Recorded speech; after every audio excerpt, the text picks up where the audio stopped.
Who that? Hey, wrong. Hey, nobody record. Only Al can record. And I'm top dog. Al Productions.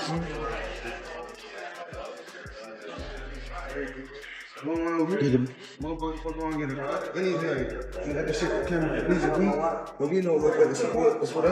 We ain't been showing, so we put this shit out there just in case it get one. Right. Well, we on live. Good move. Boy, Leave me alone. 3100. Almost 32. Get on. No. Now you already know you don't want to, but you already know you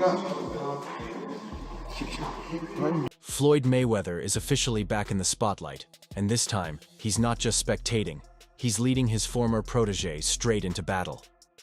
But Tank, man, this is God day, you know.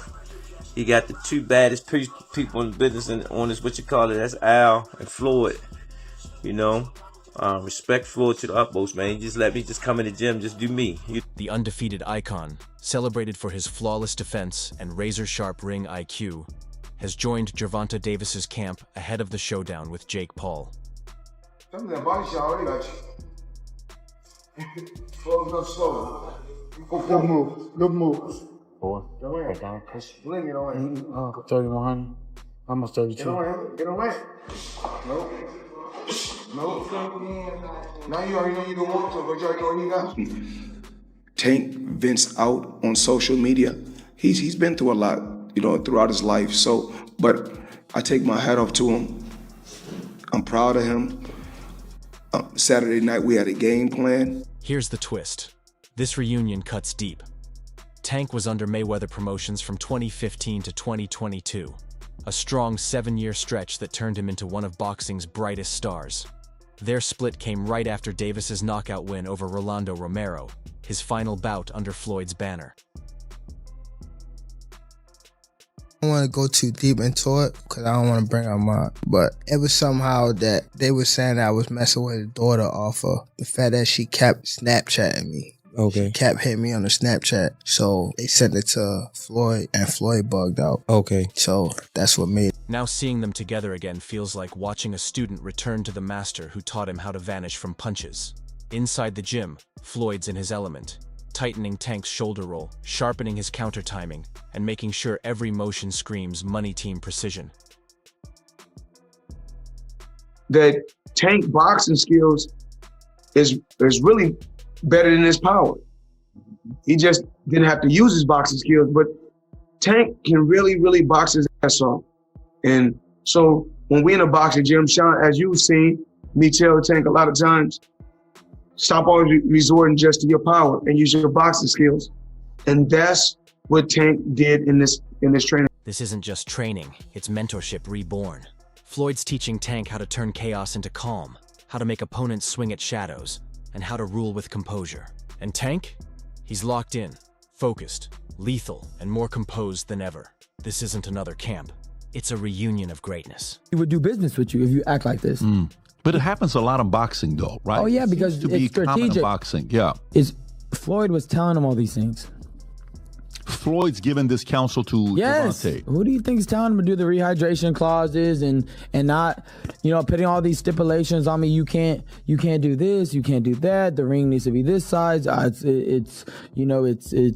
It's Davis Garcia. It's not. But all these things were all The master with the blueprint and the student destined to refine it. Because when Floyd Mayweather chooses to coach you again, you're not training for a fight.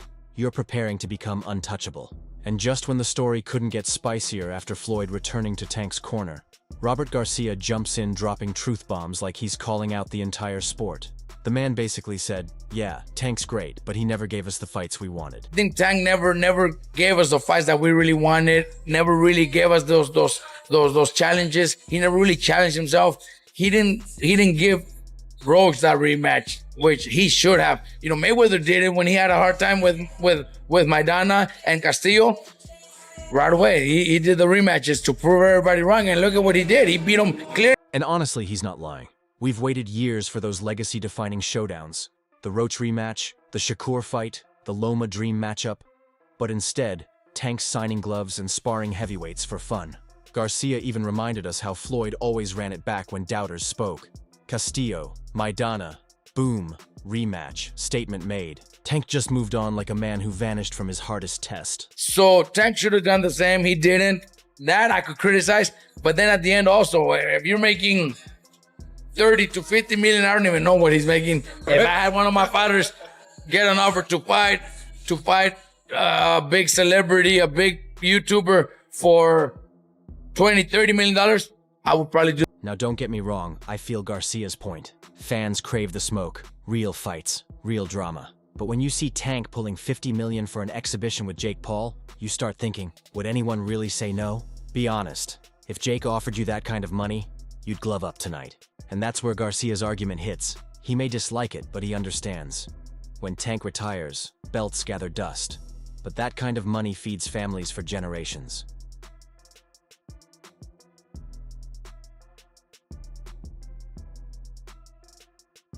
Blame him. You know, it's boxing. At the end of his career, 20 years from now, nobody's gonna care how many belts he won or who he fought. The only thing that matters is that he's gonna be able to take care of his family, himself, for the rest of his life, and that's the most important thing. So I don't disagree with what he's doing. Do I like it? No, but I don't disagree. So yeah, maybe we missed the fights we wanted, but Tank built the life he wanted. And that's its own victory. Then, just as Garcia had us talking legacy and respect, boom, Jake Paul and Gervonta Davis flipped the script, launching the $1 Million Mayhem show. A KO bonus? Bro, that's not boxing. That's a video game mission with real-world danger. Jake teased a huge knockout reward, and I swear I could hear Tank grinning from another time zone. Dangle that kind of bag in front of Tank, and every punch turns personal.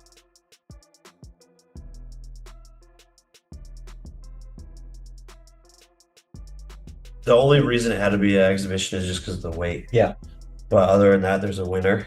I don't know if I could say it, but there's like a big knockout bonus. A big knockout bonus. Okay. So if someone knocks the other one out, they're gonna get a big bonus. A bonus? A knockout bonus? Hold on. Let's go back and confirm a few things.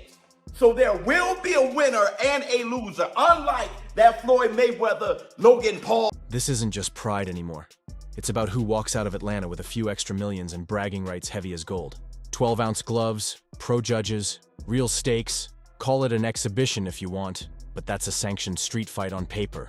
I'm thinking, if Tank lands one of those trademark lefts, Jake's stream might freeze mid-punch. But give Jake his credit. The man's betting millions on himself like he's playing Monopoly with actual cash. That's either insane confidence or a caffeine overdose. With the KO bonus, the side bets, and that electric crowd, this fight's not about records. It's about reactions.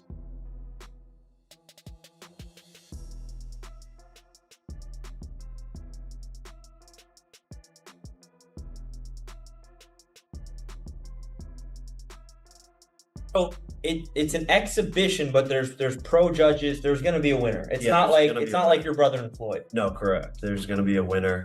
And there will be a KO bonus. So whoever wins by KO, they get a big bonus? Well, there's like a big knockout bonus. Okay. So if someone knocks the other one out, they're gonna get a big bonus. And TKOs are included. What about, does TKO count? Yeah. Okay, good. I'm betting $10,000 on Gervonta Tank Davis to knock out Jake Paul on my. If Jake wins, the internet erupts. If Tank wins, it's poetic justice in motion. Either way, one man leaves richer, one leaves sleepier, and we're all glued to the screen like it's boxing's season finale. And just when you think this Jake Paul versus Gervonta Davis circus can't get wilder, Antonio the Magic Man Tarver steps in, and he's spitting facts. Tarver said what we've all been thinking. This matchup looks strange. We've seen David versus Goliath before, but this version's got Netflix cameras, a size gap big enough for a truck, and Tank swinging uphill like he's boxing in VR mode. What we've all been thinking. This matchup looks strange. We've seen David versus Goliath before, but this version's got Netflix cameras, a size gap big enough for a truck, and Tank swinging uphill like he's boxing. Well, you know, Jake's a businessman, and everybody know that.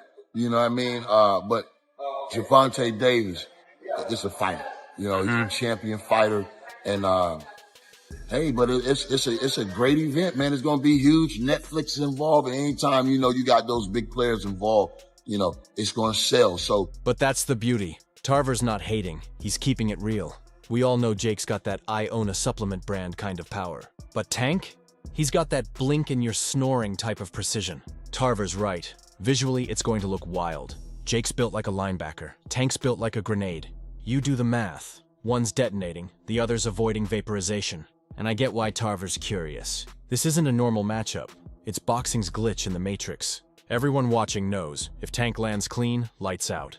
But if Jake plays his size smart and turns it into a power chess match, we might witness the strangest yet most entertaining exhibition in combat sports history. Make numbers, do numbers and everything. I just don't know how the fight's gonna unfold. A lot of times when you that much bigger than a guy, you can just hold him off. You know what I mean? Is he just swinging and all that? But I don't know, bro. I have to see them in the ring and see how it even looks. Tarver views it like a veteran, but we see it as fans chasing chaos. And honestly, I'm here for every wild second. This fight isn't just power versus precision. It's a full-scale spectacle where boxing collides with Hollywood, and money shakes hands with madness. Floyd Mayweather's back in the lab polishing Tank like a diamond. Jake Paul's turning the ring into a billionaire's playground. And legends like Garcia and Tarver are weighing in like it's a crossover we never saw coming. This isn't just a fight, it's an event. A remember where you were moment. Whether you think Tank's too small, Jake's too bold, or Floyd's too calculated, one thing's certain. Someone walks out richer. Someone walks out humbled. And we'll be talking about it for years. But hey man, that's just me speaking from experience. Like I said, today is a different era in boxing, it's a different time. You know what I mean? Everybody chasing a bag. And I think that's what's really motivating most of these guys. Yeah. So drop your predictions in the comments. Who you backing, the grenade or the giant? Let's hear your take on the madness. And don't forget to like, share, and subscribe for more fight chaos.